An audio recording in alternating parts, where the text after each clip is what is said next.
Boa noite a todos. Eu me chamo Cristiano Constante, acadêmico da FURB.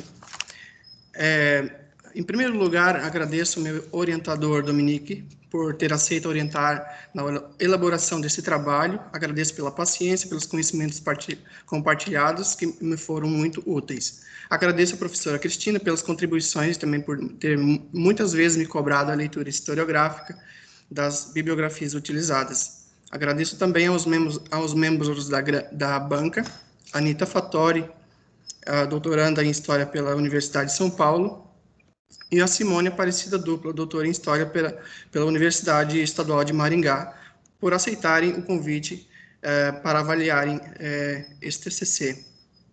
O tema que escolhi desenvolver para esse TCC é a divinização real de Naram-Sin. É um tema que é pouco estudado dentro da área da Siriologia. O recorte temático compreendido por essa pesquisa refere-se à antiga Mesopotâmia, região onde hoje fica o Iraque, enquanto os recortes temporais referem-se, num contexto amplo, ao período acadiano, entre 2334 e 2218 antes da Era Comum, compreendendo desde a fundação de Acádia por Sargão até o fim do reinado de Naram-Sin. O recorte temporal específico compreende o reinado, a segunda parte do reinado de Naram-Sin.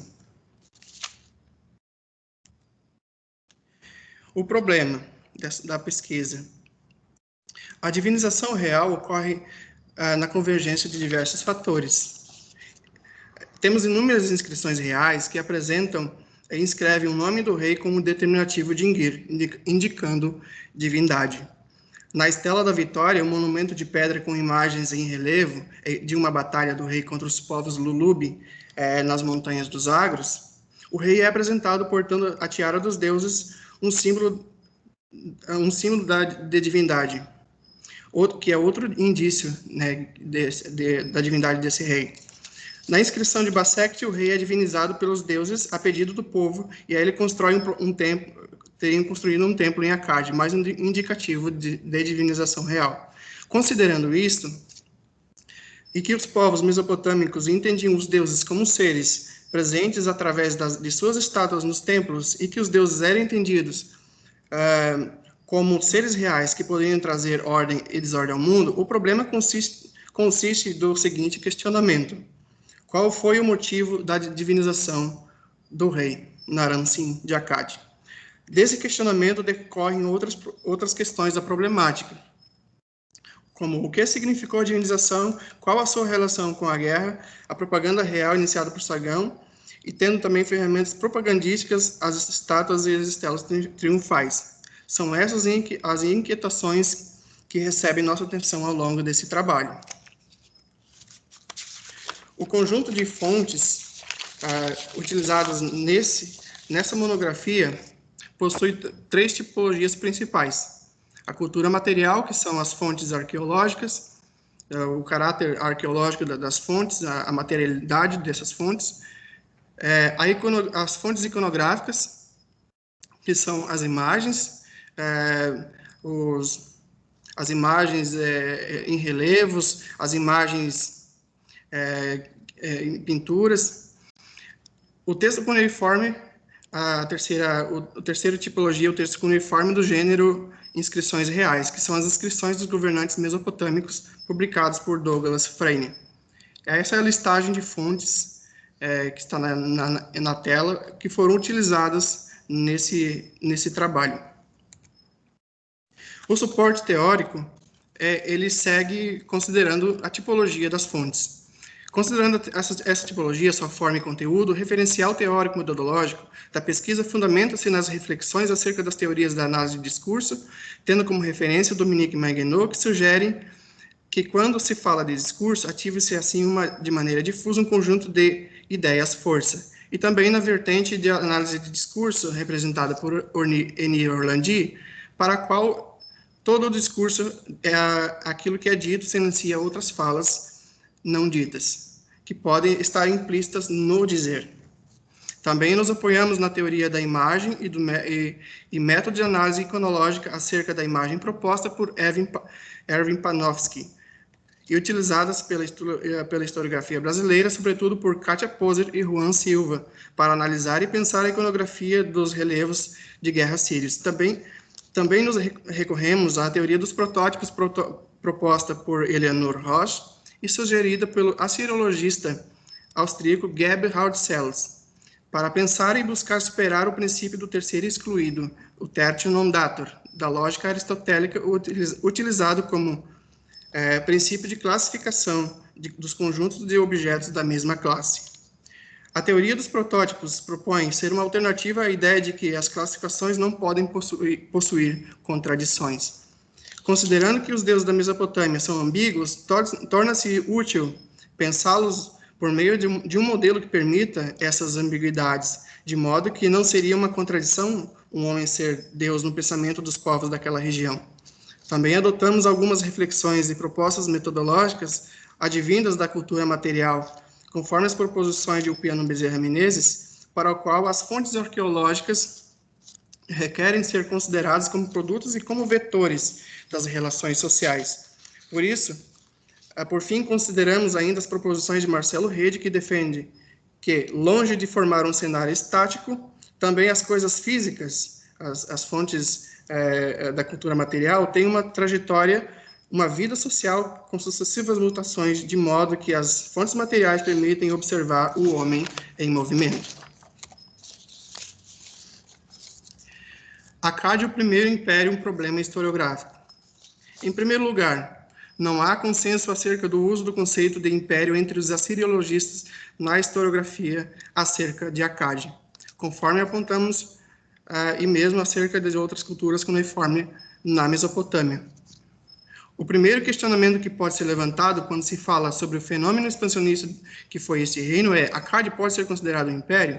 Mário Oliveirani afirma que o próprio conceito de império é empregado com demasiada frequência de forma simplista, sem deixar claro o seu significado específico, como se designasse algo óbvio, inequívoco e de natureza quase física. De acordo com a perspectiva de Oliveirani, então o problema não estaria no uso do conceito de império em si, mas na sua simplificação e uso indiscriminado.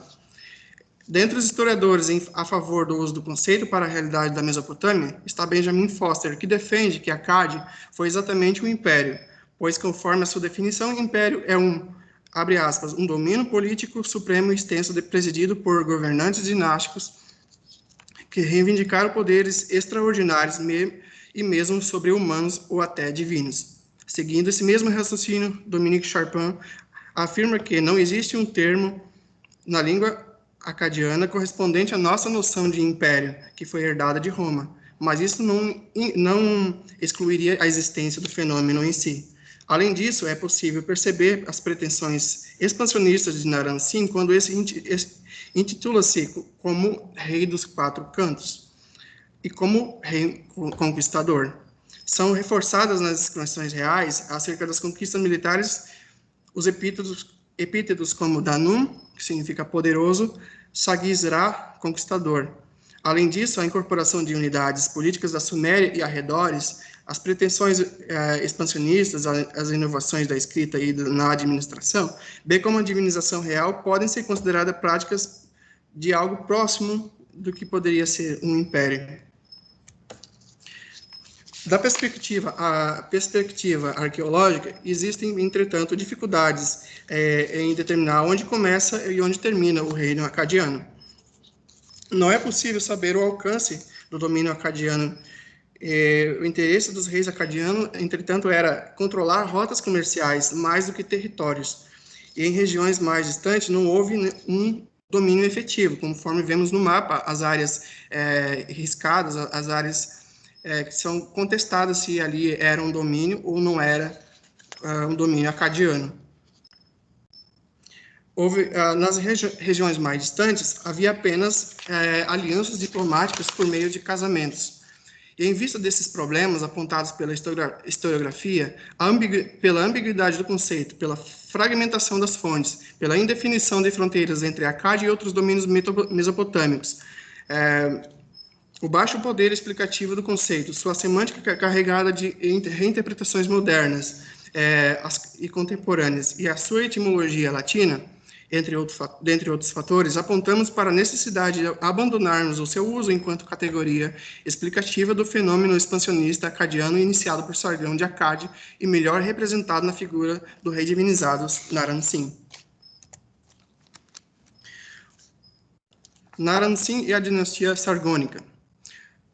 O conceito de dinastia é muito utilizado na historiografia do Antigo Oriente, porém, tal conceito ocorre, na maioria dos casos, sem uma clara definição. Compreendemos o termo dinastia como associação, como associado à noção de poder, e adotamos a definição de Amir Mazor e Efraim Lev como uma sucessão de governantes da mesma família, ligados por laços de parentesco, status e ocupação, que legitimam-se no poder. Além disso, desde a fundação do reino acadiano por Sargão até o rei Sarkalisar, filho de Naram-Sin, todos os reis foram da família de Sargão, ou seja, os reis são uma sucessão de reis da mesma família.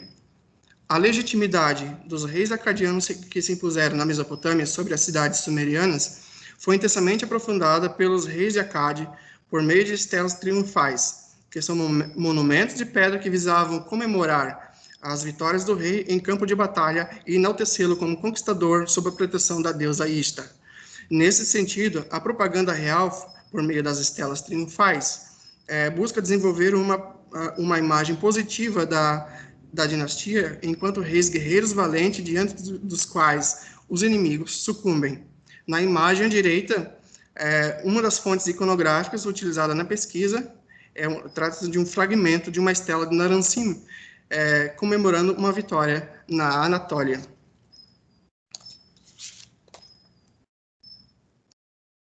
Tertio non datur e as categorizações do divino. Os conceitos de Deus, sagrado e divino, como são compreendidos nos dias atuais, sofreram mudanças ao longo do tempo devido ao seu uso. O sentido do termo Deus, usado na atualidade, não é o mesmo de Dingir ou Ilum, utilizados na antiga Mesopotâmia. Na tradução desses termos por Deus, perde-se as nuances que os termos em sumério e acadiano carregavam. Desse modo, nossa compreensão dos deuses daquela região exige a análise das formas de categorizar, classificar e pensar esses deuses por parte dos povos mesopotâmicos. Os nossos sistemas de classificação e categorização são dependentes da lógica clássica de matriz aristotélica, que é dualista. O princípio do terceiro excluído da lógica aristotélica diz que algo só pode ser A ou B, Deus ou homem, não permitindo, assim, haver uma contradição. O determinativo de Dingir, conforme vemos na imagem superior à direita, e a touca de chifres foram dois importantes símbolos utilizados pelos acadianos para representar o divino. Para os povos da Mesopotâmia, incluindo os acadianos, era possível um homem ser Deus e homem ao mesmo tempo. É o caso de Gilgamesh, considerado 1/3 Deus e 2/3 homem. Na imagem superior à direita, o determinativo de Dingir era fixado ao nome de deuses, e esse símbolo também foi fixado ao nome de Naram-Sin em algumas inscrições reais. Na imagem inferior à direita, a representação de uma tiara de 8 chifres sobrepostos, que era um símbolo iconográfico de divindade. Naram-Sin é representado na estela da Vitória, portando uma tiara de chifres. A realeza divina. Na Mesopotâmia, era sagrada a realeza, devido à sua proximidade com os deuses, desde o surgimento da figura do rei por volta de 2600 antes da Era Comum. Nesse período surge a figura do Lugalo, que significa rei. O título se referia originalmente ao chefe militar e era provisório, mas devido à constância da guerra, ele passa a se tornar vitalício. Já o termo realeza divina aplica-se somente para designar o rei já divinizado.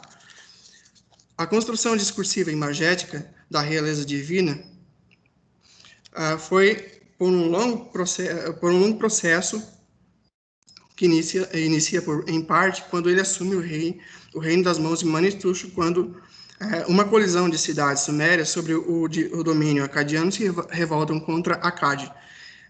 A grande revolta foi fundamental para a construção da imagem do rei e da realeza divina, e quando na grande quantidade de fontes contemporâneas e posteriores ao evento.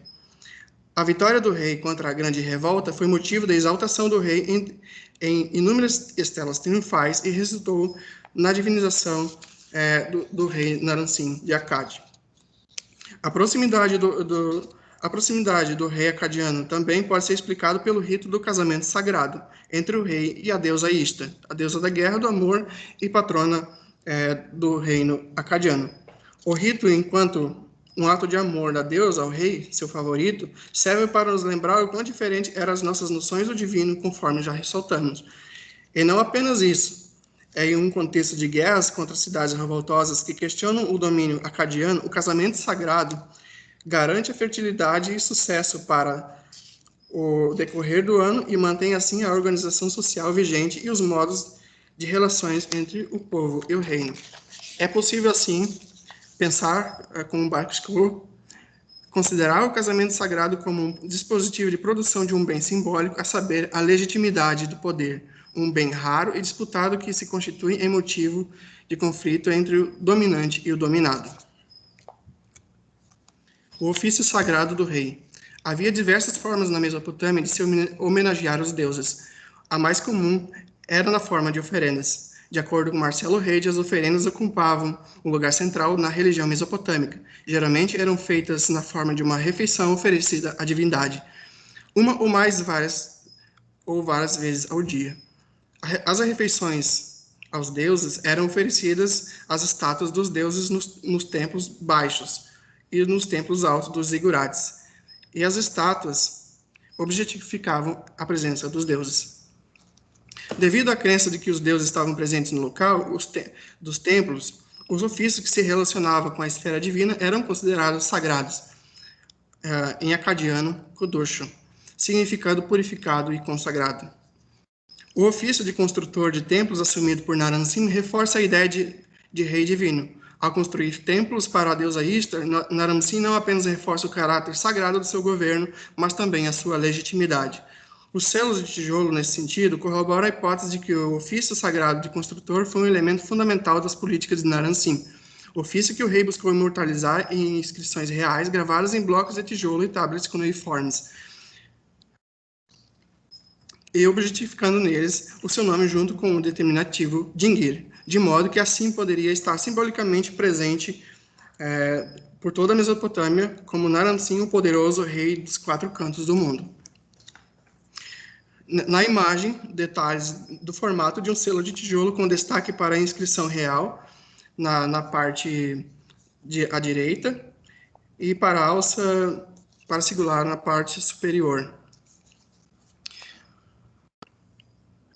Aqui trata-se do selo MS5106 da Shoin Collection.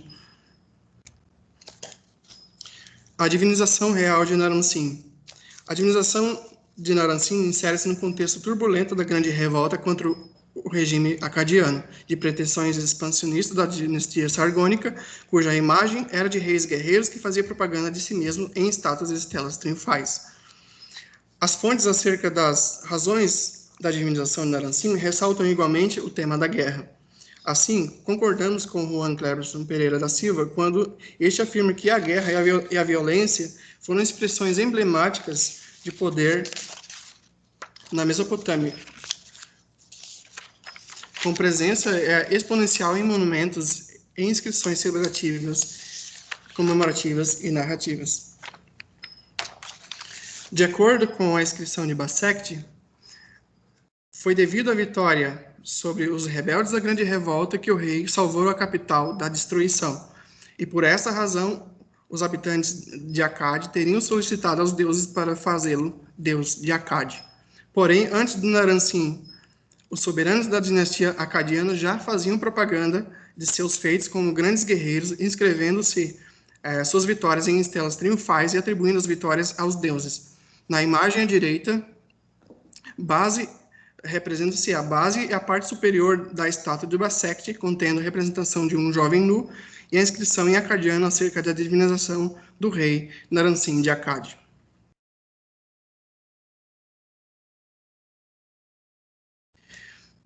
A Estela da Vitória. Na imagem à direita, temos a Estela da Vitória. Essa estela triunfal se insere na tradição das estelas triunfais de que já falamos.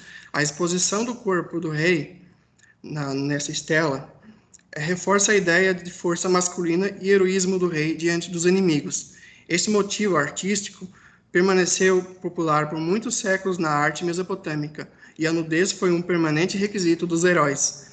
A cena de batalha domina a iconografia da estela.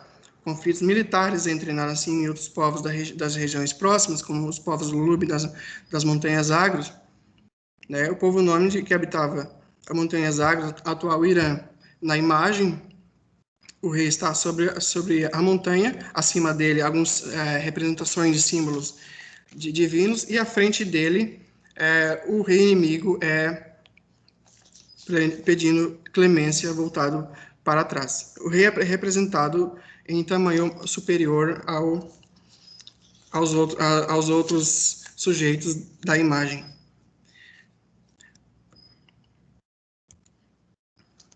A estátua de Basect e a Estela da Vitória em Naransim atribui a divinização do rei aos deuses, com destaque para a deusa Ishtar. Ambas as fontes foram produzidas como resposta a eventos envolvendo batalhas, em um contexto de reafirmação e legitimação da soberania acadiana, obrigando o rei a se impor como Danum, que significa poderoso, para legitimar o seu poder. Respondendo à nossa questão problema, lá do começo, a divinização de Naransim foi parte do processo de desenvolvimento discursivo e imagético de legitimação real perante as ameaças das cidades sumerianas que fizeram grande coalização para derrotar Akkad. É isso, agradeço a todos por que estão acompanhando. Deixo a palavra agora com a banca. Obrigado. Nós que agradecemos. Cristiano, você pode fechar seu microfone agora, né, e a sua imagem, câmera também, né, para evitar o eco. E de imediato, eu te dou já os parabéns pela apresentação e vamos ver o que a banca, né, pensa do seu trabalho, né, após lê-lo e após acompanhar a sua apresentação. Então, para a gente dar início a esse processo de avaliação, em primeiro lugar, eu gostaria de convidar a professora Anita Fattori, que é da USP, e integra o Laboratório de Antigo Oriente Próximo dessa instituição. Ela vai falar e, depois dela, a professora doutora Simone Aparecida Dupla, que é da Universidade Estadual de Ponta Grossa e do Colégio Elzira Correia de Sá. E primeiro a Anita fala, depois a Simone. Cada uma tem aí até 15 minutos para a sua arguição.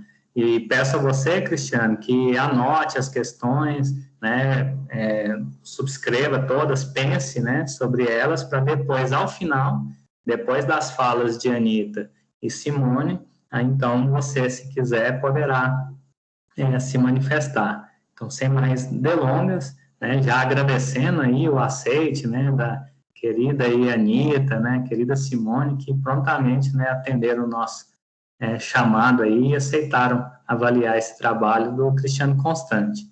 Então, vamos lá. Anita? Oi, vocês me ouvem? Sim, perfeito. Sim, se a imagem travar, vocês me avisam que eu desligo a câmera, tá? Eu vou começar aqui a cronometrar para eu não passar do tempo também. Então, primeiro, boa noite a todos. Eu queria agradecer muito o convite, Cristiano, Dominique. Eu fico muito feliz de estar aqui de novo com vocês, né? Queria também agradecer a professora Cristina por todas as instruções, né, pela organização, e dar uma boa noite para a professora Simone, com quem eu vou dividir esse trabalho aqui, né? Então, antes de qualquer coisa, eu queria elogiar muito o teu trabalho, dizer que eu fiquei muito feliz, muito contente com o que eu encontrei. Quando eu peguei, eu li teu trabalho, né, eu reli umas vezes, a gente vai e volta em algumas coisas. A tua escrita ela é muito consistente. O teu texto ele tem um começo, um desenvolvimento, uma conclusão. Tudo faz muito sentido dentro da tua proposta. Além disso, eu acho que é bastante necessário enfatizar os seus esforços de inserção na discussão da temática escolhida, porque é muito louvável o que você fez. Fica muito evidente pela forma como você mobiliza a bibliografia, pela escolha das fontes, pelo seu esforço em inserir o cuneiforme ali, né, as transliterações, as normalizações. Então, no meio da minha arguição, eu vou falar um pouquinho mais sobre tudo isso. De começo, eu já falo assim, Cristiano, não assusta, eu vou falar um monte de coisa, mas são coisas mais assim para uma posterioridade. Se você pensar num mestrado, seguir numa pós-graduação, são alguns comentários que podem te dar algumas ideias para você seguir daqui para frente, mas nesse sentido, tá? Então, eu fiz bastante correções no seu arquivo de Word, que eu vou te mandar depois com todos os comentários, toda a bibliografia que eu estou indicando. Fica à vontade para me escrever se você tiver alguma dúvida, né? Eu me coloco sempre à disposição. Tá tudo sinalizadinho. São coisas bem pequenas, a maioria dos errinhos são errinhos assim, comentários em relação à transliteração, que eu vou falar um pouquinho mais para frente, tá? Como, por exemplo, aqui de forma rápida, o nome do Naramsim. Você vai grifar ele de 3 maneiras diferentes ao longo do teu texto, ora sem alongar nenhuma vogal, ora o segundo A alongado, ora o I do sim alongado. É preciso escolher uma dessas 3. Eu particularmente te falaria assim, não alonga nada. Deixa o nome dele simples, só o Naramsim, sem acento no A, sem acento no I, porque aí você não se compromete nem com a tradição alemã, nem com a tradição francesa, você fica... Acho que nesse momento é o melhor. E os especialistas também, quando publicam, né, eles geralmente deixam sem. Então, talvez seja uma escolha boa, assim. Então, tentar padronizar no texto inteiro. E eu depois vou voltar algumas questõezinhas sobre isso, mas agora, como o tempo é curto, eu vou focar em umas questões de argumentação do texto, tá? Se eu falar também muito rápido, pode me interromper, fica à vontade. Então, primeira coisa, né, sobre a sua escolha metodológica e o desenvolvimento dos argumentos. Então, na página 9, quando você apresenta a definição de Mesopotâmia, eu acho que você está misturando um pouco o que é Mesopotâmia e o que é Antigo Oriente Próximo, né? Você precisa tirar o Kuwait de lá e colocar Síria. Geralmente a gente define Mesopotâmia de forma bem breve como Iraque e Síria, os territórios entre Iraque e Síria, tá? Também estou te indicando 2 bibliografias lá, mas vai estar tudo por e-mail.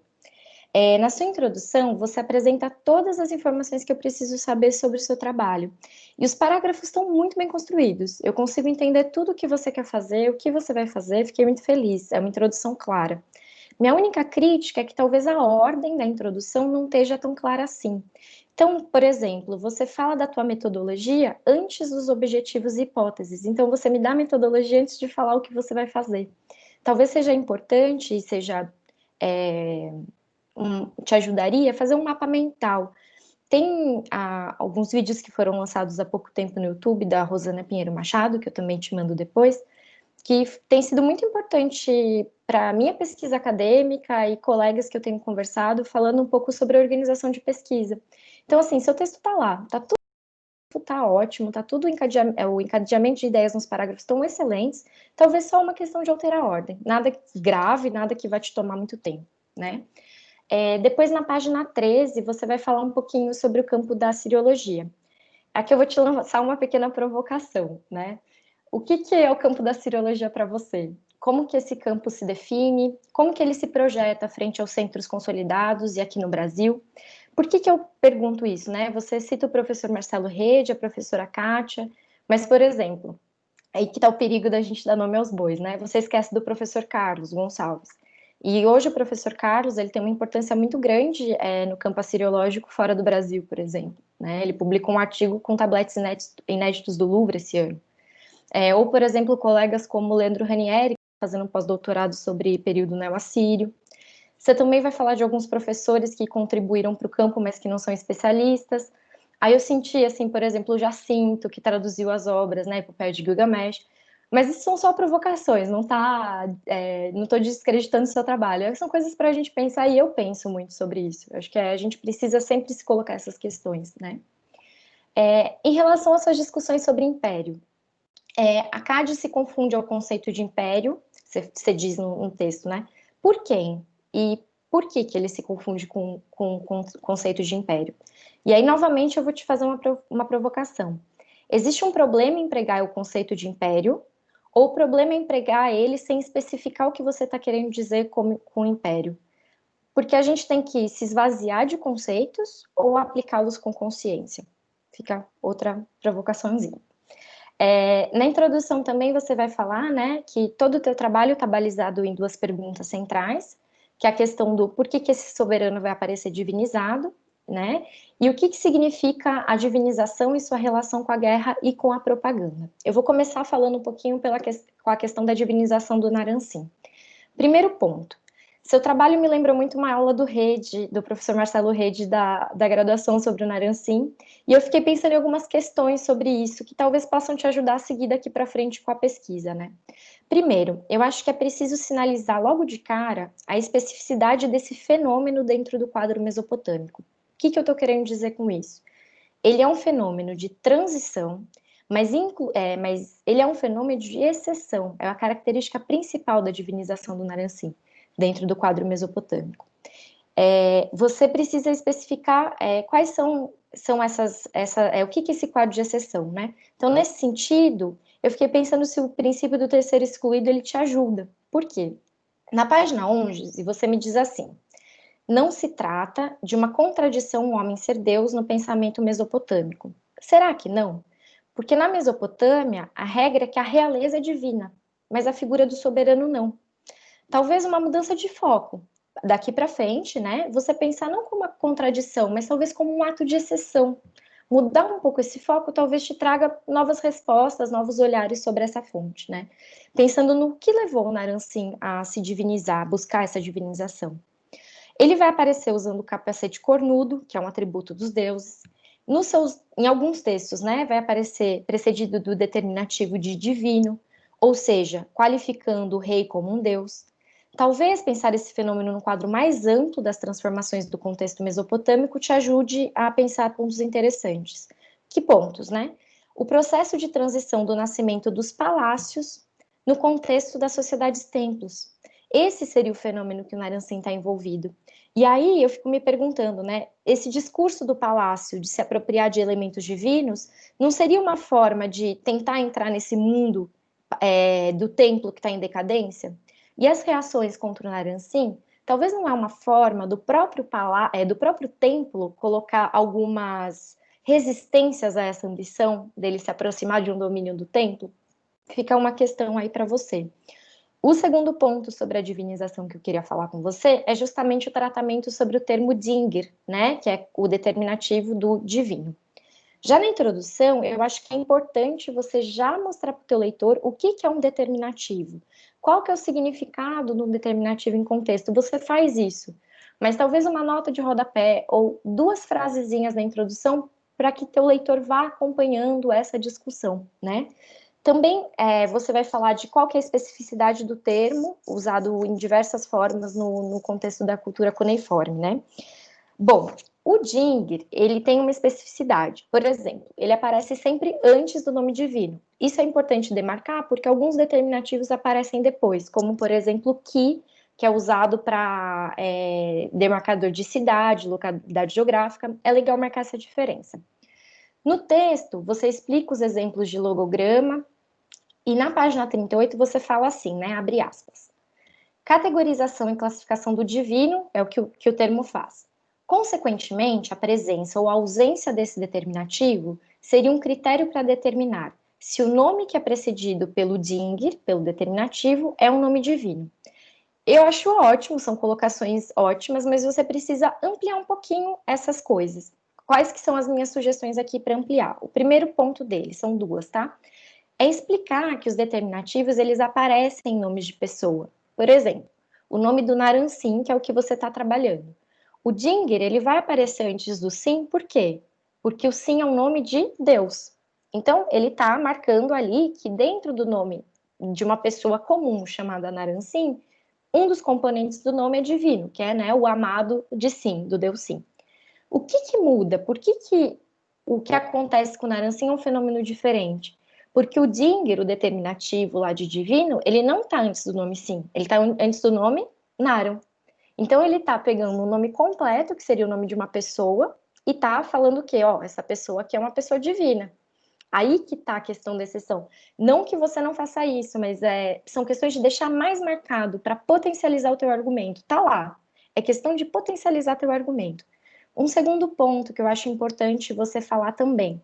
Você fala que em alguns casos, nos nomes de deuses, né, você cita um autor, tudo, não aparece o determinativo Dingir. E aí você vai falar assim, que seria um problema da categorização daqueles deuses, né? E aí você usa o terceiro excluído.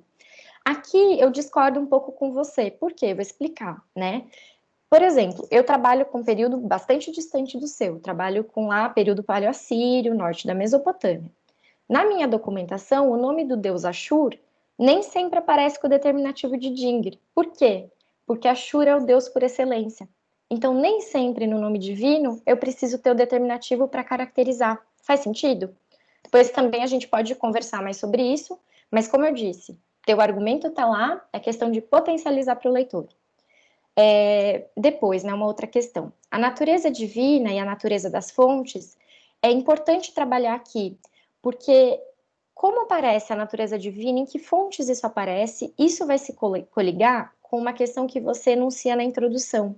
Só que você vai abandonando ela ao longo do texto, e eu acho que aí é uma questão que seria muito legal mais para frente você trabalhar, que é a questão da propaganda. Por quê? Eu fico pensando, o que fez o Naram-Sin fazer todos esses elementos numa estela? Por que essa estela era vista? Por que as inscrições eram vistas? Inicialmente, você fala da propaganda, só que esse conceito pode ser problemático e anacrônico. Então, é preciso enunciar, deixar bem evidente que você compreende por propaganda, e, a partir disso, talvez começar a pensar o sentido das imagens em contexto. Porque aí eu fico pensando se o Panofsky te ajuda, porque o Panofsky é o quê? Um estudo de análise de imagens seriadas. Aqui eu não sei se você tem tantas imagens para pensar numa série, mas talvez inserir essas imagens no contexto te tragam respostas bastante interessantes. Depois eu também vou te enviar mais escrito uma bibliografia sobre isso e as ideias que talvez te ajudem.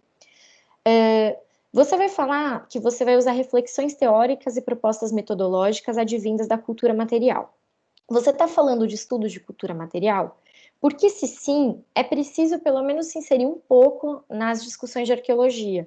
Por exemplo, a arqueologia interpretativa ela vai ter uma amplitude de discussões e de ramos que vão discutir, etc., de linhas de pensamento, né? Escolher uma delas, escolher um autor. Então a gente tem Renfrew, Roder, Schiffer, sei lá, uma infinidade. O Knapped vai falar muito disso. Que você usa o piano e o Rede, mas veja, o Marcelo não é nem arqueólogo, não que isso desmereça, mas é importante você trazer essas discussões de cultura material. O piano e o Marcelo, eles têm uma discussão muito ampla, né? O Marcelo sobre a agência, principalmente. E ali eu acho que ela está um pouco reduzida. Talvez valha a pena também ampliar isso. Já estou acabando, estou indo para a minha última página de anotações. Agora são duas coisas bastante importantes, tá? Ao longo do texto é preciso inserir bibliografia. Eu noto que você leu bastante coisa, fiquei assim muito contente, porque na minha graduação eu mal sabia que era Mário Liverani, entendeu? Então assim, é muito feliz encontrar tanta coisa que você processou. Mas você precisa dizer, então afirmações como, por exemplo, os povos mesopotâmicos entendiam os deuses como seres presentes. Quem que disse isso? Não foi o Cristiano, né? Tem muitos autores, então é legal sinalizar quem falou. Penúltimo ponto. Na página 60, você vai dizer assim: o uso do logograma sumério Badin 2, né? Ao invés do emprego do termo acadiano Banum, ambos significando construtor, reforça o discurso do rei como um construtor que busca integrar a Suméria sob sua influência. Pois ao falar sobre o tema, o termo utilizado é sumério e não acadiano. Aqui, essa questão eu quero que você preste atenção, porque assim, esse argumento ele precisa ser mais problematizado. A forma que ele está, ele não me convence, eu explico por quê. É muito normal, ao longo da cultura cuneiforme, os documentos acadianos usarem logogramas sumérios para significar palavras acadianas. O exemplo mais simples disso é casa. Casa em acadiano é a palavra bito. Em sumério é o logograma E2. O logograma E2 é pequenininho. Biton, se eu for escrever silábico, eu vou usar 2 ou 3 espaços de um tabletinho. E aí, muitas vezes, por economia de tablete, se usava o E2, que é um logograma. E eu pouquíssimas, nem lembro quais vezes na minha vida eu topei com a palavra Biton e silábico, né? E não era uma questão de tradução suméria, de tradição suméria. Então, Aqui eu pergunto, se você vai me falar que usar o Badim como uma tradução para o rei acadiano se inserir no meio sumério, você precisa me mostrar que em outros documentos era usado o Banum como silábico, para contrapor essa ideia de uso de logograma. Não sei se ficou claro, mas também depois você pode me perguntar, que talvez minha explicação tenha ficado um pouco confusa. Então, todos esses comentários são para um futuro. Caso você pense em seguir no campo, no mestrado, como eu disse, fiquei muito feliz em ler o seu trabalho, muito satisfeita. Por fim, eu queria reiterar o quão louvável é ver você interagindo e integrando com esses aspectos técnicos da serologia, que são muito penosos, são muitos conceitos, né? Então, as transliterações, análise de termo, manuseio de gramáticas e dicionários. É um esforço gigante, eu fiquei muito feliz em vê-lo. O que isso implica? Usar esses termos de uma linguagem assiriológica implica aos poucos ir absorvendo essa linguagem e mobilizando uns aspectos ao longo dos seus argumentos. Aos poucos você vai inserindo isso no seu, né, no seu material. Eu vou dizer, né, você parte de materiais menores, como o Concise Dictionary, que é um dicionário de consulta. Aos poucos você vai indo para dicionários que problematizam mais. Dominique, eu estou acabando, eu sei que eu estourei já 1 minuto. E outros materiais que eu também vou te indicar, etc. Porque um texto a gente precisa ter compaixão com o nosso leitor. Então, às vezes, em alguns momentos eu sinalizei assim, olha, aqui você está falando do lugar, mas ninguém faz ideia do que é o lugar. Talvez você falar rei, soberano, faz mais sentido. E também aproveitei para fazer bastante correções nas transliterações, normal, super normal, né, para um início aí de percurso acadêmico. Por exemplo, o título. Então, o título, você fez o quê? Você pegou a transliteração e passou para o título, né? A normalização é uma coisa bem chata de fazer. Até hoje, o Marcelo me corrige muito, a gente precisa sentar e conversar, porque, por exemplo, sempre que a gente tem o acadiano, a gente não grafa em letra maiúscula, sempre minúscula e itálico. Como é um documento de língua acadiana, a gente tira esse logograma e no lugar coloca a palavra em acadiano. Então, por exemplo, aqui Narandan, no lugar acadiqui, a gente tiraria todas essas vírgulas, colocaria em letra minúscula, né, só o nome próprio do Naransin em letra maiúscula, e trocaria, por exemplo, o lugar por Charrum, que é o rei, ou Char, que é o status construto. Então, tudo isso está anotadinho, a gente pode conversar depois, mas é isso, estou muito satisfeita, fiquei muito contente, parabéns, e, enfim, é isso. Obrigada, Dominique, também. Nós que agradecemos, Anita. Muito obrigado aí pela contribuição. E vamos chamar a Simone, né, agora já para emendar aí. Mesma coisa, Cristiano, anote tudo que depois no final a gente conversa. Simone, obrigado pela presença. Vamos lá.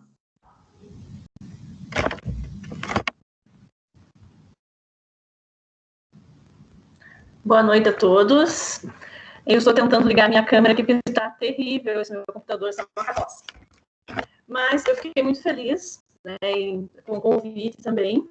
É um prazer conhecer você, Anita. Espero que possamos trocar, né, algumas figurinhas mais tarde. E eu acho que eu não vou conseguir ativar a minha câmera. Deixa eu tentar novamente. Não está funcionando. Vocês estão conseguindo me ouvir claramente? Professor, está tudo ok? Te ouvir, sim. Apenas ver que não. Ok. Então, eu vou... Sim, está difícil aqui. Embora esteja dando sinal de que ela esteja ligada. Eu acredito que agora ela esteja quase lá. Enfim, eu fiquei muito feliz com o convite. Também muito feliz com o trabalho do Cristiano. Eu achei que foi, assim, um grande avanço para quem estuda a história do Antigo Oriente Próximo. E nós carecemos de pesquisadores nessa área. Foi muito gostoso ler o teu trabalho. Claro que eu tenho algumas questõezinhas ali para colocar, mas o teu capítulo, o teu segundo capítulo está muito bom, tem uma discussão bem legal ali. E o terceiro capítulo eu percebo essa sua paixão em tentar desvendar aquilo que as imagens te dizem. O Panofsky, ele é um pouquinho complicado de usar, eu usei ele no meu mestrado, mas há outros autores aí que podem contribuir se você continuar aí com essa pesquisa e com essas leituras de imagem. Sobre o texto, para não me alongar, eu gostaria de fazer algumas considerações.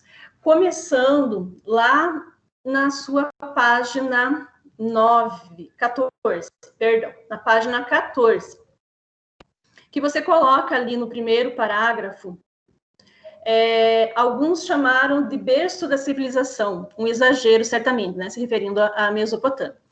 Eu acredito que você esteja se referindo à obra do Samuel Noah Kramer. Para ele não é exagero. Essa concepção da Mesopotâmia como uma civilização, ela é uma concepção dos primeiros estudiosos a respeito do tema. E ela vem, né, no bojo daquela ideia de civilização versus barbárie, ou civilização versus selvagem, que é dos primeiros antropólogos. Além disso, a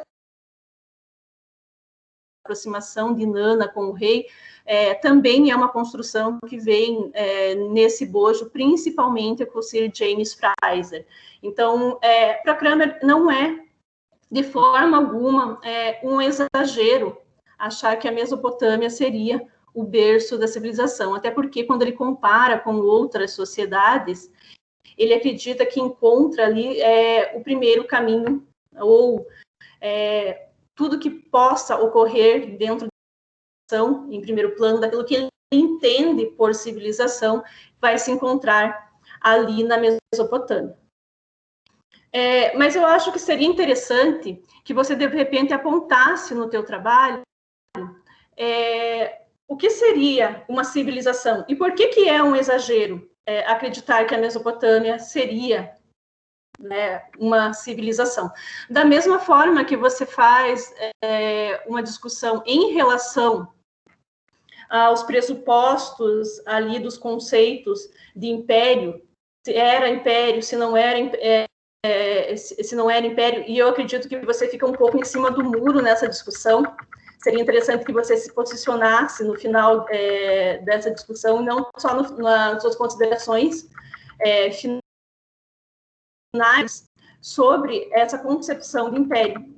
É possível que, com todas as características imperialistas, né, por que você não adere a tal conceito? Depois, eu quero ir lá para o seu... para a página 50, que eu acredito que na página 50 e na página 55, você precisa rever um conceito que você usa. Deixa eu só encontrar aqui. Você usa o termo prostituta sagrada para se referir às práticas sexuais consideradas sagradas entre o rei e a divindade. Pois bem, o termo prostituta sagrada ele tem passado por diversas revisões. E ele não é mais aceito, pelo menos não pelos estudiosos mais recentes. Por quê? Porque ele vem num bojo de uma ideologia judaico-cristã ocidental. Então, aquilo que a gente pensa, que a gente percebe que é prostituição, ele não se enquadra no conceito mesopotâmico. Por quê? Porque na Mesopotâmia, a sexualidade é uma categoria do sagrado. Não é à toa que nós vamos ter nos mês, né, nas medidas sagradas, a prostituição na taberna, a prostituição no templo.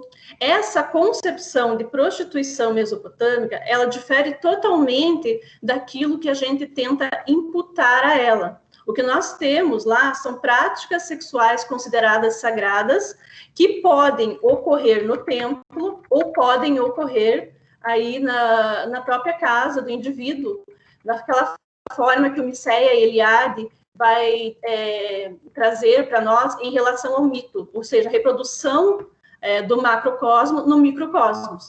Então, eu acredito que você precise, nesse sentido, rever esse conceito que você usa de prostituição sagrada, porque, na verdade, ele dói no ouvido, né, e dói Quando você lê a imagem que a gente tem, é a mesma imagem, por exemplo, da obra do Sir James Frazer em relação aos cultos de fertilidade. E isso é extremamente complicado, principalmente quando a gente está pensando em rever conceitos, em adequação de conceitos em relação a essa temporalidade e a essa cultura específica. O outro é lá na página 55. Em que você coloca o seguinte: foi a dinastia sargônica que trouxe mudanças na relação dos homens com o divino, quando Sargon adota Ishtar como deusa protetora do reino e coloca sua filha como sacerdotisa, inaugurando o rito do casamento sagrado. Veja, primeiro que há uma discussão também que Enheduanna não seria filha do Sargon, mas sim neta, né, dele. E outra coisa que não bate ali é que daí ela faria o casamento sagrado com o pai, né, dá uma ideia de incesto ali. Então, eu acredito que você tenha que rever essa questão em relação ao casamento sagrado. Você também coloca que a dinastia sargônica vai se aproximar de Ishtar e vai promover o casamento sagrado, ela como promotora desse casamento. O Hierogamos, ele ocorre em uma temporalidade muito mais recuada do que a da dinastia sargônica, né? Porque essa aproximação com a deusa Ishtar, ou com Inanna, é uma aproximação que decorre de uma estratégia, né, desses monarcas, para conseguir manter as cidades, digamos, subjugadas. Na Mesopotâmia, as cidades, elas pertencem à divindade. Uruk é uma das cidades mais importantes que nós temos na Mesopotâmia Antiga. Ela é extremamente cosmopolita, ela tem uma ideia expansionista, não é à toa que o Guilherme Algassi vai estudar Uruk a partir da ideia do Immanuel Wallenstein de Sistema Mundo. Então, trazer as divindades para perto de si, ser adotado ou adotar as divindades, é uma forma de você manter a paz, de você manter aquela cidade subjugada. Uma outra coisa que eu achei importante ali, deixa eu só voltar aos meus contatos ali.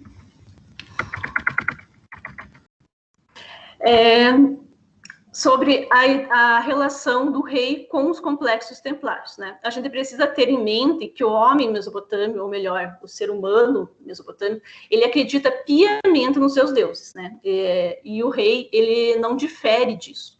Então, ele usa as divindades para se legitimar? Sim, mas ele crê nelas, né? O monarca mesopotâmico, de forma alguma, ele age de má fé.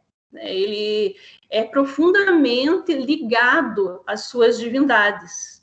Ele é aceito pelas divindades de forma que ele possa governar as cidades. Então, não é à toa que ele faz todas aquelas benfeitorias em relação ao templo, construções de templo, ampliação, doação para vários templos, porque ele precisa manter essas divindades, ou o complexo templário, a seu favor. Se nós formos pensar em termos de estratégia, nós vamos perceber, por exemplo, que a Marsuena, que foi o último rei da dinastia de Uruk, ele não é bem sucedido nas suas conquistas exatamente por os presságios não serem favoráveis, ou seja, os deuses acabam renegando o rei e ele não consegue governar como seus antecessores.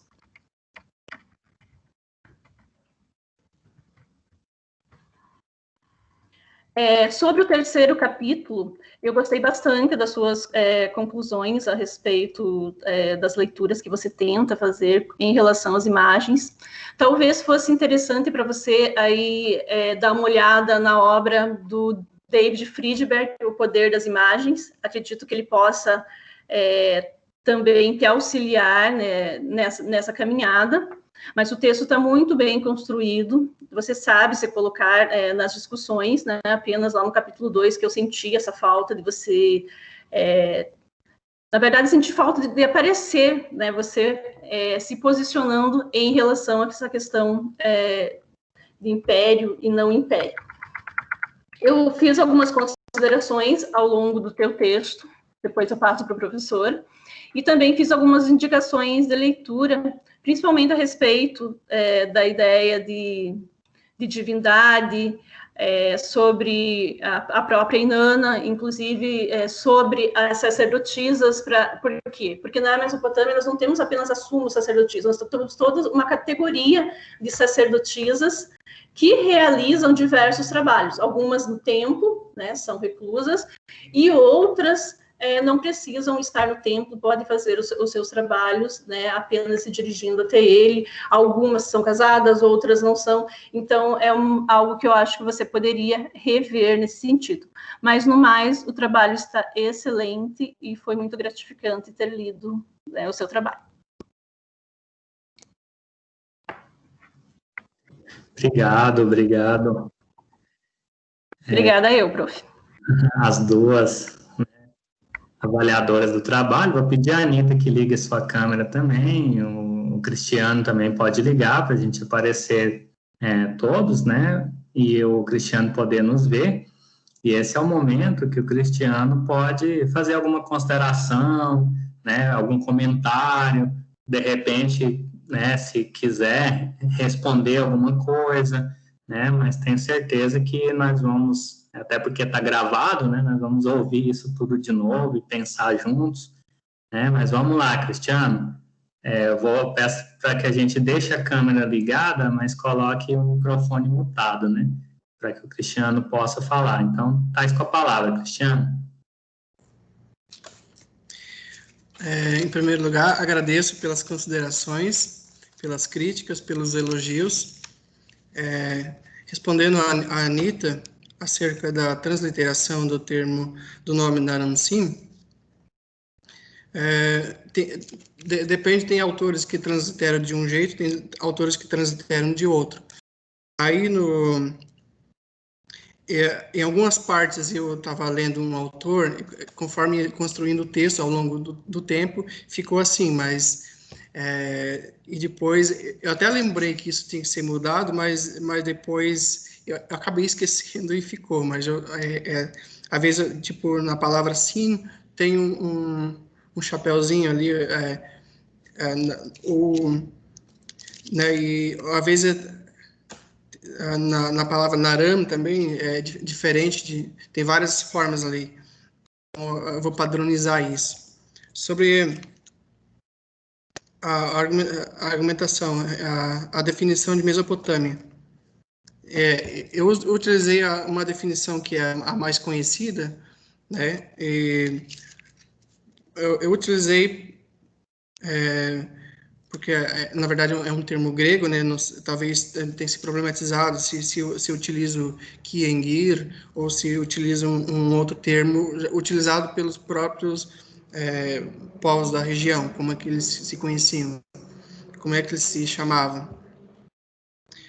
Sobre a ordem, a ordem ali, que vem o método antes do que vai fazer, eu acho que isso também foi um pequeno deslize. A gente vai construindo o texto em bloco e daqui a pouco, eu acho, não foi percebido esse problema, mas isso vai ser resolvido. Na página 13, você faz a pergunta: o que é o campo da Siriologia? O que eu entendo por campo da Siriologia é que a Siriologia, porque tem o pessoal da área de linguística, tem o pessoal da arqueologia, de história, então não é só a história, não há área só da história, tem outras, ela é interdisciplinar. Então, eu penso problematizar isso e, né, eu acho que até coloquei lá no texto que tem outras áreas, mas aprofundar essa questão.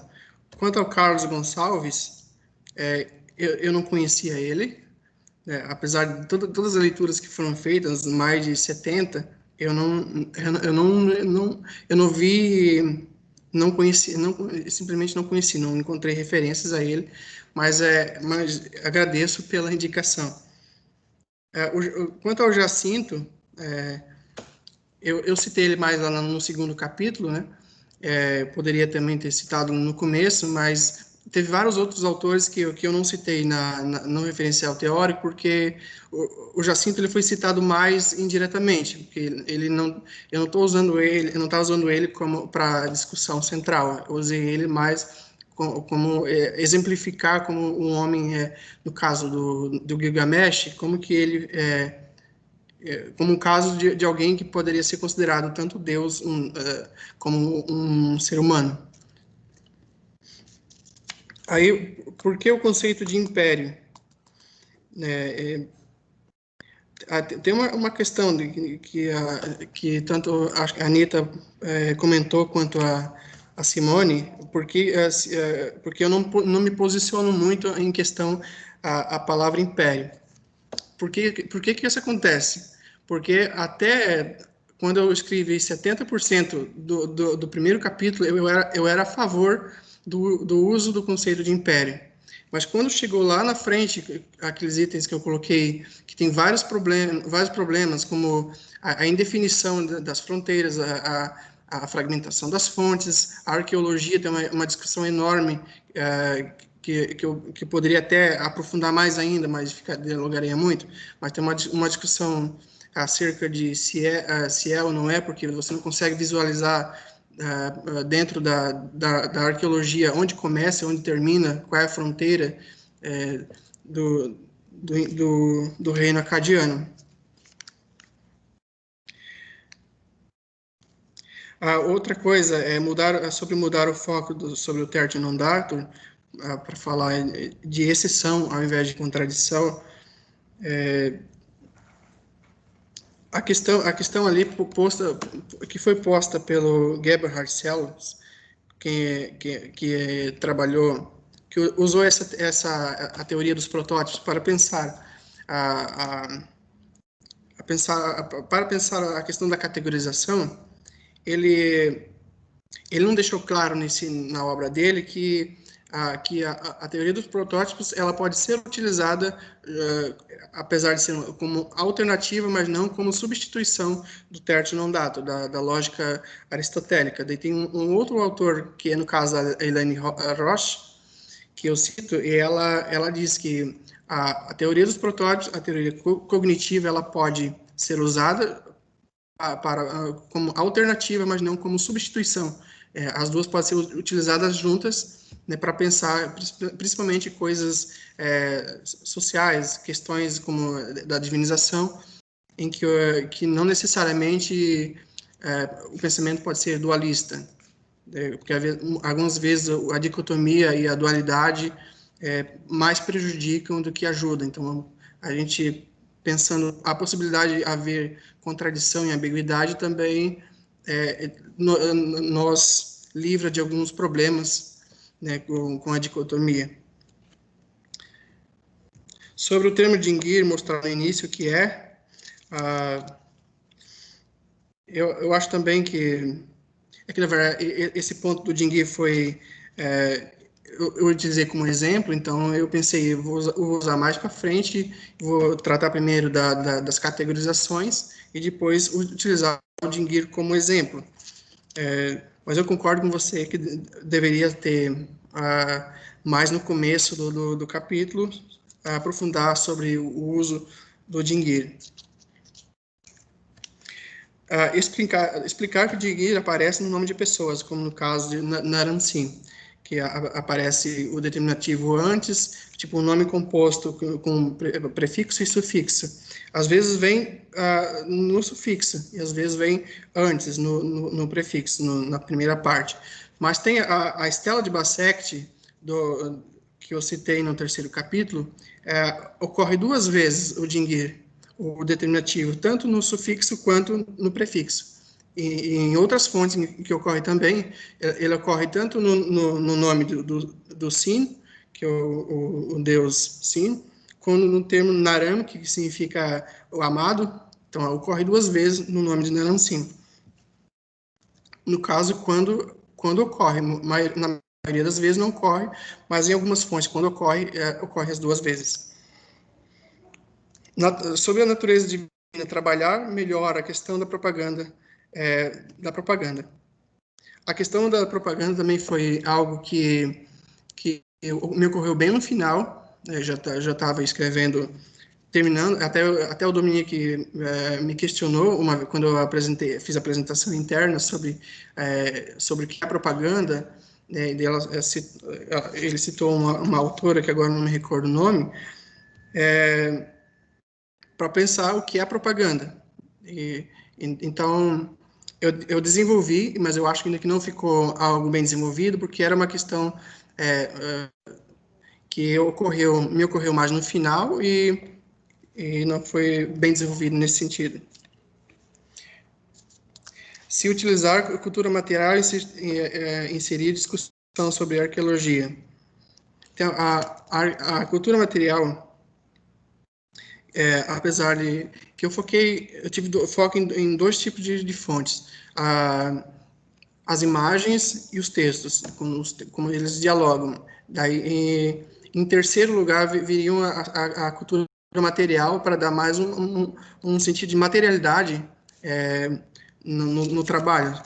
E dialogar também, porque tem os selos de tijolo, tem a própria monumentalidade da estela, essas questões. Então, por isso eu trouxe nessa ordem. Primeiro, os textos cuneiformes, depois a iconografia e, em terceiro lugar, a cultura material. Sobre a Badim e Banum, eu percebi que, por exemplo, o nome Naram Sin, quando transliterado, não é Sin, é Zuen.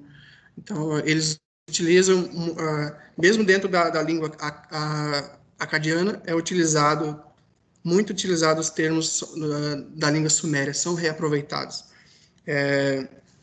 E eu não prestei atenção, né, nesse ponto, de mencionar que tem esse pequeno detalhe na transliteração.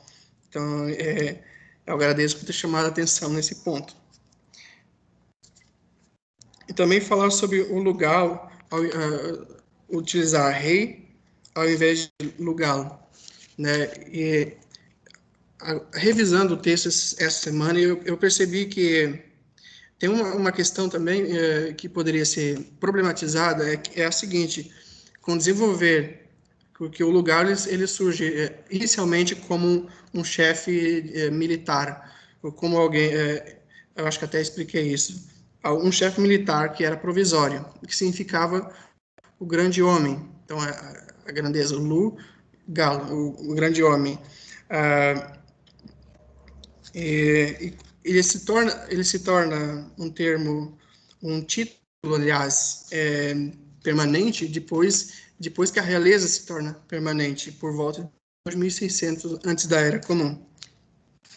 Quanto à transliteração, há vários sistemas de transliteração, mas como eu segui muito de perto o Douglas Frame, eu utilizei exatamente, como eu estava citando ele, exatamente como ele fazia as transliterações. Também essas transliterações que eu utilizei dele, eu também fiz sob consulta ao CDLI, para não ter dúvidas. Em alguns casos, tive que fazer pequenas correções. Então, no caso, a tradução eu fiz utilizando o texto em inglês do Douglas, sobre consulta ao acadiano. Então, eu consultava nos dicionários para ver se é isso que significa e fiz algumas correções nas traduções. Porque, apesar de eu conhecer bastante da língua hebraica que eu estudei, que elas são muito parecidas, são línguas com verbos triliterais e tal, dá para reaproveitar muita coisa, porque são idiomas da mesma linhagem. Mas, apesar disso, tem muita coisa diferente, então a gente tem que... Nem tudo dá para transliterar, a gente mesmo tem que consultar quem sabe mais que a gente.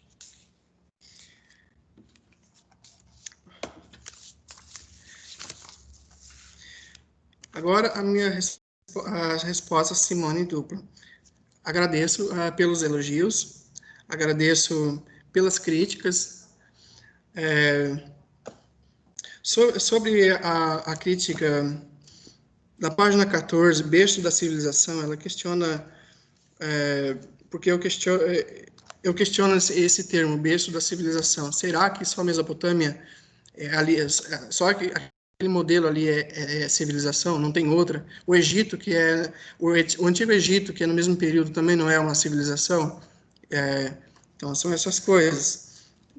Apesar de que, pela longa tradição historiográfica, Samuel Noah Kramer e outros, utilizarem o termo berço da civilização. Por que civilização? Porque ali surge a escrita, surgem muitas invenções, né, que a roda, outras, os diques, a irrigação, tem várias coisas, a escrita e assim por diante. Então, é de se pensar o que é civilização. Qual é o nosso conceito, se nós não estamos projetando o nosso conceito de civilização para os povos da Mesopotâmia.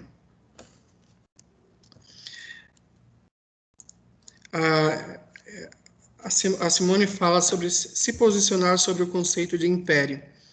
O conceito de império, como eu já tinha explicado, eu fiz mais ou menos 70% do primeiro capítulo, eu era a favor da ideia de império. Depois, lendo mais profundamente outros autores que questionam isso, eu pensei, eu não vou me posicionar sobre usar ou não usar, mas eu vou fazer uma crítica e deixar o leitor e decida se eu apontei por que eu não sou a favor do uso do termo. Não, então, no final, tem a fragmentação das fontes, o baixo poder explicativo. Algumas dessas críticas, inclusive, o Mário Liverani ele faz lá no começo, apesar dele aceitar o uso do conceito. Então, não ficou bem posicionada a minha posição. Eu não ficou bem clara a posição, porque foi uma decisão que eu tomei quando já tinha escrito quase todo o primeiro capítulo. Essa decisão de mudar, inclusive, teve um evento interno do Labian, que acho que foi um membro do Labian, agora não me recordo, que disse, você precisa se posicionar. E eu pensei, eu não sei, porque tem gente que a metade questiona, outros dizem que não é, então é difícil, como é que eu vou me posicionar? Então eu pensei assim, eu vou seguir o pessoal das fontes, a arqueologia, principalmente. Eu vou seguir aqueles que fazem as melhores críticas no que eu entendi.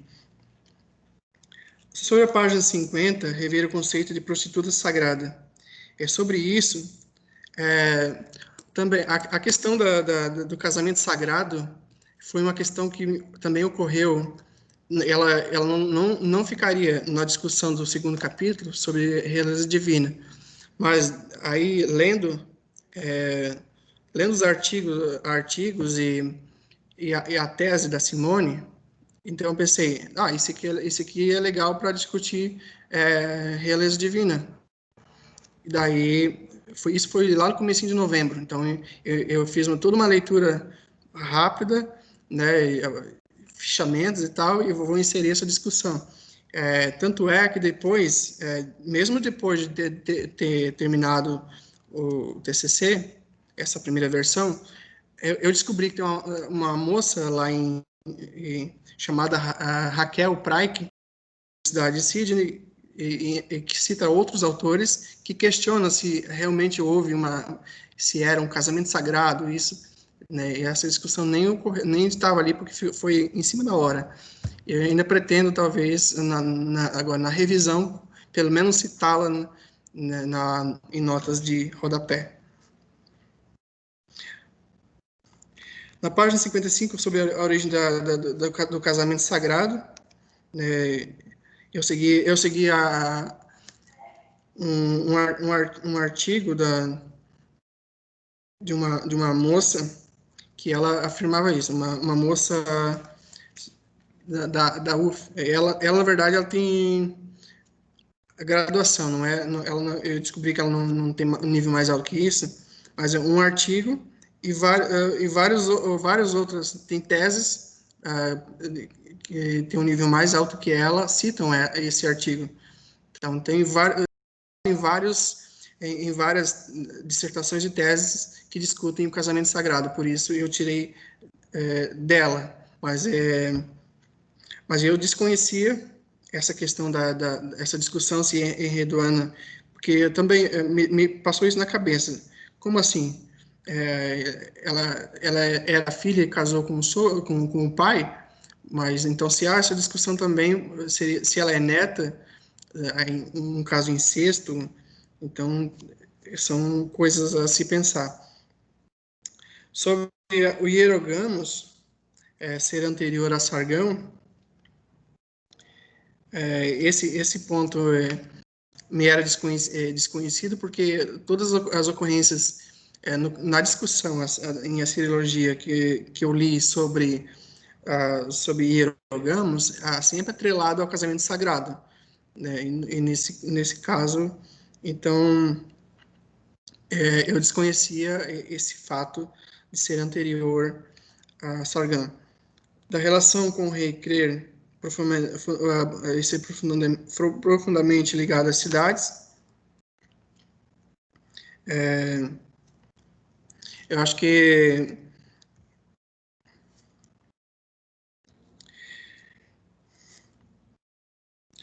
no capítulo 3, a Simone fala que é interessante ler o David Friedberg sobre imagem. Esse autor eu também não conhecia, eu agradeço pela indicação. E o último comentário: não havia apenas sacerdotisa, mas também toda uma categoria de sacerdotisas. Eu sabia desse fato, mas como eu estava trabalhando a questão do casamento sagrado, talvez eu pensei em não aumentar ainda mais o tamanho, né, do TCC, discutindo isso. Talvez deveria ter mencionado numa nota, mas por exemplo, para mencionar, no caso, eu não li autores que afirmam isso. Para mim afirmar, eu preciso ter lido, então eu preferi deixar não mencionar. Então eu mencionei, no caso, foquei naquilo que realmente eu iria utilizar. É isso. Obrigado, Cristiano, pelos comentários, né, as explicações aí que você quis apresentar. Eu estou certo que as professoras estão satisfeitas, né, com o seu esforço. É uma monografia, né? Você aí tentou, né, desenrolar esse meio de campo, e eu queria te parabenizar, né, por ter feito aí esse trabalho, escolher esse tema. Foi meu primeiro orientando em 8 anos que escolheu trabalhar com assiriologia. Realmente tem muitos temas aí complicados, né, e muita coisa, muitos fios, né, para desenrolar. É preciso coragem, né, é uma trajetória que precisa de certos enfrentamentos, lidar com idiomas diferentes, com historiografias distintas. Então, são tanto idiomas antigos quanto idiomas modernos, né, diferentes. E ainda bem que a gente pôde contar aí com o auxílio da Simone e da Anitta, né, para ajudar a dar uma melhorada nesse trabalho. Então, agora a gente vai se reunir aqui no WhatsApp, nós vamos confabular, né, para poder apreciar o seu trabalho, né, e ver aqui como é que a gente vai se posicionar sobre ele, tá bom? Então, vamos desligar aqui a minha câmera e meu microfone, né, e a gente vai ver aqui no WhatsApp, tá bom? Logo a gente volta.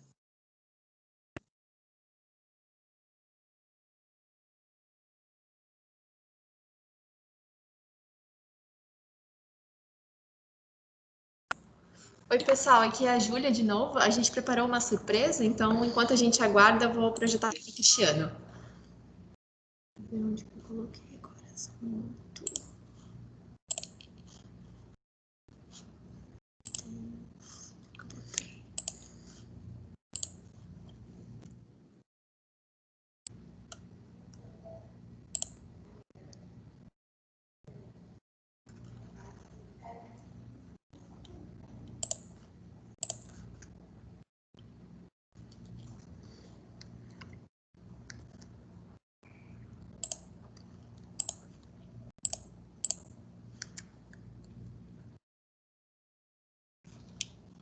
Perdida.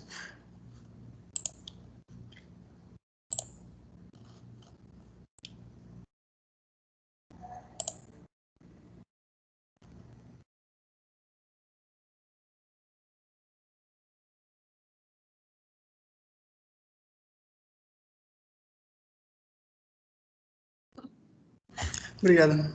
Parabéns, viu?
Simone, conseguiu voltar? Anitta?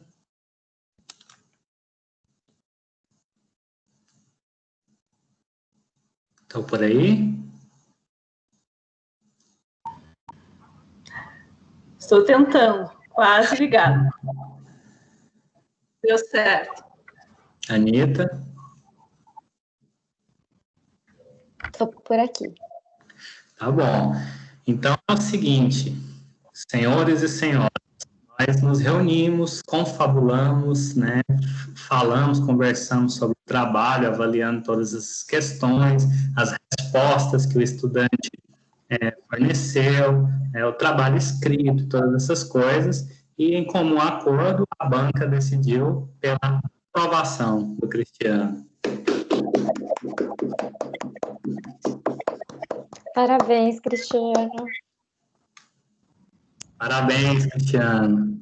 Obrigado a todos. Obrigado aos professores, obrigado, Dominique, obrigado, Anita, Simone, Cristina, por fazer parte da minha formação.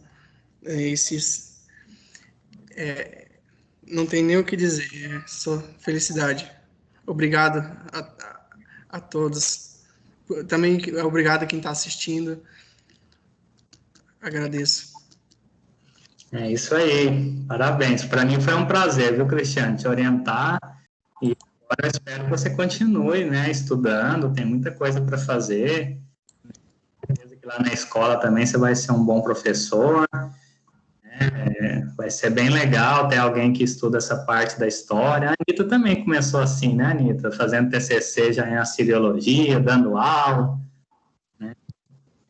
Eu fiquei um tempo dando aula antes de fazer o mestrado, fui pensando aos poucos nas questões, é tudo com calma. Mas parabéns, fiquei muito Com, contente. com muita calma a gente chega lá. A Simone também, né, professora. Então, parabéns, muito obrigado mais uma vez, Anitta. Muito obrigado, Simone. Obrigado aí, professora Cristina, que é a nossa professora da disciplina de pesquisa, né? Professora Juliana, coordenadora do MDE, professora Cíntia, coordenadora dos estágios, e toda uma equipe, né, aí que professores das disciplinas do curso que permitiram a gente coletivamente esse trabalho. Muito obrigado aí a cada um que assistiu essa apresentação, o público mais diverso, né, o Santiago apareceu aí, né, então valeu, obrigado para todo mundo e parabéns mais uma vez, viu, Cristiano? A gente fica por aqui. Boa noite para todo mundo.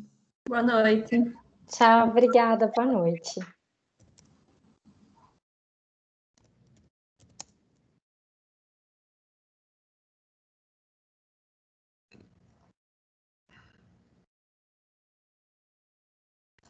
É isso, fechou.